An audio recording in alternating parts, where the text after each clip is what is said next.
Good afternoon to you. What are the details surrounding these concerns raised by the DA? Well, good afternoon, Dumelo. And within a space of 48 hours, there's been 10 cases of farm attacks have been reported within a 15-kilometer radius of the Ondiasha Sport small holding. Now, these include cases of armed robbery, attempted house robbery,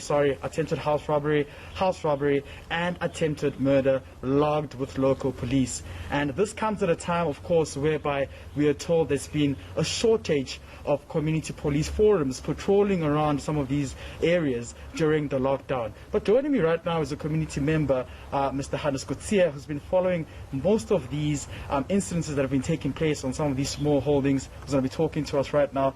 Mr. Kutsia, thank you very much for joining us on ENCA. You've been monitoring some of these criminal elements that have been taking place around these areas. What are the patterns that you've witnessed?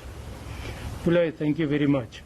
I think in the 10 cases, as you just mentioned, there's different ways of people entering into the properties. One, for instance, is they're cutting the fences. The second thing is they started going for the cable theft, and then they started with housebreaking, and now it becomes more violent, where people are physically attacked and even shot at, where there's 1 or 2 cases where people are in hospital at this moment of time. And of course, right now we're faced with the problem, but what is the solution going forward from here? The solution, I believe, is with the lockdown, we had a little bit of a challenge, because Minister Tsele said that the CPF structures were not allowed to patrol the areas. Now, there's a lack of police patrol. I must say there's 1 or 2 police stations that's working very well with us, hand in hand. But the challenge is that the CPF structures could not patrol the areas. Therefore, information, because they are the eyes and the ears on the ground.